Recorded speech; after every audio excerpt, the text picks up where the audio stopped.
আমার স্ত্রীও যদি আমার নবীর বিরুদ্ধে কথা বলে 1 তালাক 2 তালাক 3 তালাক, আমার মা যদি কথা বলে শেষ। এটা প্রধান উপদেষ্টা ডাক্তার মোহাম্মদ ইউনূস যদি হয়, কিচ্ছু করার নাই। যেখানে আমার মাকে ছাড়বো না, সেইখানে কোনো উপদেষ্টা মন্ত্রী মিনিস্টার ছাড়া কোনো উপায় নাই।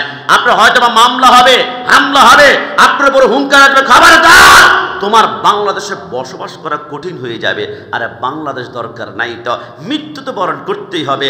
আল্লাহকুম মুত্তাকাসুর হাত্তা যুরতুমুল মাকাবির। কত কোটিপতি শিল্পপতি কবরে চলে গেলেও 2 মাস পরে কবরের পাশে কেউ যায় না। তবে মদিনাওয়ালাকে রাজি করার জন্য রসুলের বিরুদ্ধে কেউ যদি কথা বলে গর্জন দিয়ে প্রতিবাদ করব, এতে জেল হবে, জরিমানা হবে, রিমান্ড হবে।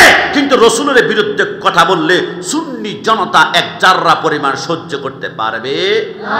জবান খুলে বলেন পারবে? এজন্য আমরা বলেছি ডক্টর মোহাম্মদ ইউনূস মহোদয়ের একটা বক্তব্য আমরা দেখেছি। ইনি মা খাদিজাতুল কুবরা রাদিয়াল্লাহু তাআলা আনহা রসুলকে নিয়ে হাস্যরস করছিলেন। আমরা বলছি আপনি ব্যক্তিকে নিয়ে আমাদের কোনো জ্বালাতনা নাই, কোনো কষ্ট নাই। অভিযোগ উত্থাপন বিভিন্ন থাকতে পারে, কিন্তু রসুলের বিরুদ্ধে যখন কথা বলবেন তখন মাইক কেন আমাদের গলাপাটি আমরা প্রতিবাদ করব। নরম নরম কথা বলা যেমন সুন্নত, আবার রসুলের বিরুদ্ধে কেউ যদি গর্জন দিয়ে আঙ্গুল তোলে তার বিরুদ্ধে রসুল শিক্ষা দিয়েছে। উহুদে, বদরে, খন্দকে আমি রসুল আবু জাহেলকে পর্যন্ত মাথা আলাদা করে ফেলেছি। দুনিয়াতে বাঁচার অধিকার থাকবে না। দুশ্মনে আহমদ ফে সিদ্দাত কিজিয়ে, দুশ্মন রসুল দুনিয়াতে বাঁচার কোনো অধিকার নাই। দুশ্মন রসুল জন্মগ্রহণ করার আগে মরে যাওয়াটাই ভালো। কথা বলো ঠিক না? এই জন্য আসুন আমরা আজকের এই বাগান থেকে আমরা চেষ্টা করব অন্ততপক্ষে আমাদের আশেপাশে যে পরিবারগুলো আছে, একটা সন্তানকে আপনি অন্ততপক্ষে এই মাদ্রাসায় দিবেন। কি হবে না হবে জানি না।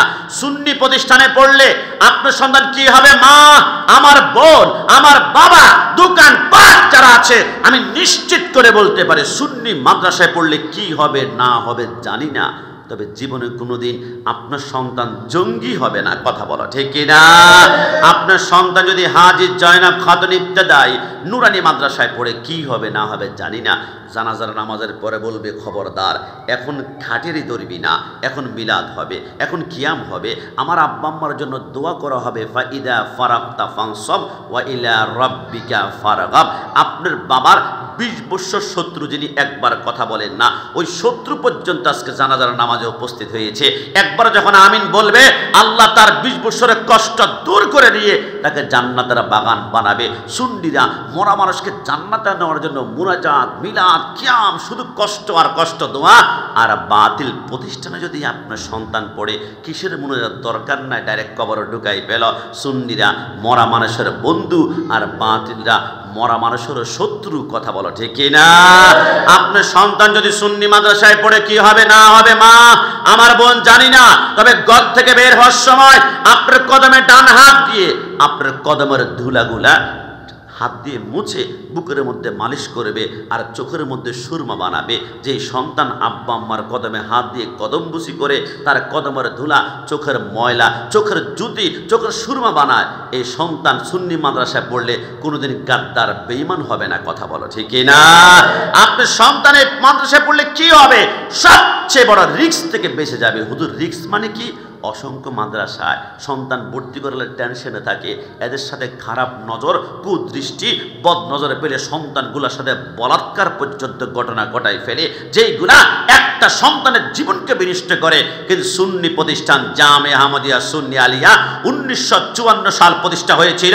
আজকে 2024 সালে একটা বলাৎকারের ঘটনা এখনো জামিয়াটা দেখাতে পারেনি। জামিয়া নয়, সুন্নি কোনো প্রতিষ্ঠানে পারেনি। কারণ যাদের অন্তর নবী প্রেম ঢুকে যায়, এদের কাছে দুনিয়ার কোনো ছেলে মেয়ের সৌন্দর্য থাকে না। এদের কাছে মদিনাওয়ালা হচ্ছে সবচেয়ে সৌন্দর্য পাওয়ার বলে। একটু জবান খুলে বলে সুবহানাল্লাহ। ওই নবীর প্রেম, মোহাব্বত, ভালোবাসা নিয়ে মৃত্যুর আগ পর্যন্ত রাসূলুল্লাহর গোলামি করতে পারি। সত্যিকার অর্থে বলুন, হাজী জয়নাব খাতুন ইবতেদায়ী নুরানি মাদ্রাসা, এই মাদ্রাসা প্রতিষ্ঠা হতে আমরা খুশি নাকি বেজার? একটু 2 হাত তুলে বলতে হবে খুশি না বেজার? ইনশাআল্লাহ রব্বুল আলামিন আশা করি এটাকে আজীমুসানভাবে কবুল করবেন। আমার পূর্বে আলোচনা করেছেন সৈয়দ সাইফুল ইসলাম বারে, যাদেরকে দাওয়াত দিয়েছে 2 মাস আগ থেকে আগে দাওয়াত করতে হয়, কারণ প্রোগ্রামের একটু চাপ এখন বেশি। তারপরও সাকিব রাজা সাহেব বুঝলাম না 10-15 দিনের ভিতরে সব দাওয়াত করে একদম মাস মজলিস জমাই ফেলেছে। রব্বুল আলামিনের কাছে দোয়া করি, আমার পাশে যিনি আজকের সম্মানিত সভাপতি নাকি আজকের সম্মানিত প্রতিষ্ঠাতা, আপনি তো সকলের সুপরিচিত আলহাজ জনাব মোহাম্মদ ইউনুস সওদাগর সাহেব, প্রতিষ্ঠাতা হাজী জয়নাব খাতুন ইবতিদাইয়া নুরানিয়া মাদ্রাসা, ওনাকে আমাদের হৃদয়স্থল থেকে ভালোবাসা মোহাম্মত জানাচ্ছি। ও তাই, মাশাআল্লাহ, দেখছেন তার স্ত্রী চলে গিয়েছে। মানুষ স্ত্রী চলে যাওয়ার পরে মাথা অন্যদিকে ঘুরে চলে যায়, আর স্ত্রী চলে গিয়েছে তার কবরটাকে কীভাবে জান্নাত বানাবে, তিনি একে নিয়ে দুনিয়ায় কীভাবে মানুষকে জান্নাতের পথে দেখাবে, কি সুন্দর চিন্তা ভাবনা করেছে। এতে আমরা অবশ্যই নাকি ওয়েলকাম জানানো দরকার। আজকে আমার হৃদয় থেকে মহাব্বত জানাচ্ছি জনাব আলহাজ মোহাম্মদ ইউনুস সওদাগর সাহেব, যিনি হাজার লক্ষ টাকা খরচ করে মোহাব্বত ভালোবাসার হৃদস্পন্দতে দিয়ে এত বাগান সাজিয়েছে। রব্বুল আলামিন তিনার সম্মান মোহাব্বত ভালোবাসা শুনি একার পক্ষে সম্ভব হবে না। আমি বিশ্বাস করি উনি যদি 1000 কোটি টাকাও ঢেলে দেয় সম্ভব নয়। আশেপাশের মানুষের একটু একটু সহযোগিতা, একটু একটু ভালোবাসা, আপনারা সন্তান দিবেন, উনি সায় দিবে, সাপোর্ট দিবে, টাকা পয়সা দিবে, আপনারা উৎসাহ দিবেন, উদ্দীপনা দিবেন। আপনি হয়তো বা 5 তলা বিল্ডিং করতে পারছেন না, কিন্তু আপনি যখন বলবেন ভাই আপনি এগিয়ে যান, আমরা আছি, কোনো সমস্যা হলে আমাদেরকে বলিয়েন, কোনো শেল্টার কোনো কাজ করতে হলে কিয়ামতের ময়দানে এটার উসিলেই পার করাবে। যেখানে আমার আল্লাহ বলে কোন একটা এতিম সন্তানের মাথায় যদি তুমি একটা বার মাসাই করো, তোমার ডান হাতের নিচে এতিম বাচ্চারা যতটা চুল পড়বে, প্রতিটা চুলের বিনিময়ে একটা একটা করে নেক আমল নামায় দেওয়া হবে। যদি বলে সুবহানাল্লাহ। আমার আল্লাহ শুধু চায় বান্দাকে কিভাবে জান্নাতে নেওয়া যায়, কারণ আল্লাহ তো রহমান। এই জন্য আমরা জনাব আলহাজ মোহাম্মদ ইউনুস সওদাগর সাহেবকে আমাদের পক্ষ থেকে আমরা সহযোগিতা, মোহাব্বত, পরামর্শ, উপদেশ দিয়ে আমরা এই প্রতিষ্ঠানকে আজমুসান করে করতে পারে। আর আমরা দোয়া করব খাস করে রব্বুল আলামিন আমাদেরকে সবাইকে কবুল করুক, এই মাদ্রাসা কবুল করুক। আমা তৌফিক ইল্লা বিল্লাহ। আমি যেহেতু এসেছি وطبيب قلوبنا وبارك وسلم تسليما كثيرا كثيرا. اللهم صل مولانا محمد وعلى آل سيدنا জিনো বীর গায়ে মশামাসি বসতে সাহস পাইতো না,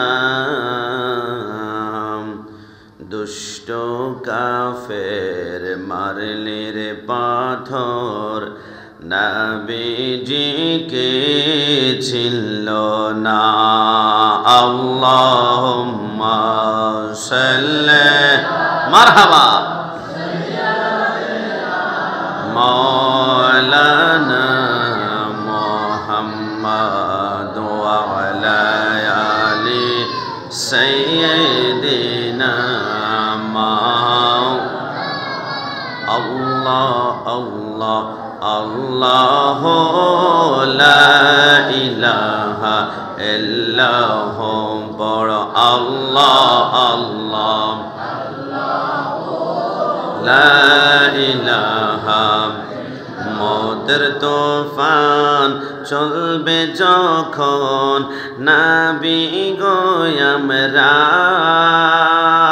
মৌতের তুফান চলবে যখন নবী গো আমরার, দয়া করে দিও দেখা, দয়া করে দিও দেখা চেহারায়ে আনোয়ার নবীজি। আল্লাহ আল্লাহ লা ইলাহা ইল্লাহ বড় আল্লাহ আল্লাহ আল্লাহ লা ইলাহা লা ইলাহা ইল্লাল্লাহু মুহাম্মাদুর মুহাম্মাদুর রাসূলুল্লাহ সাল্লাল্লাহু আলাইহি ওয়াসাল্লাম।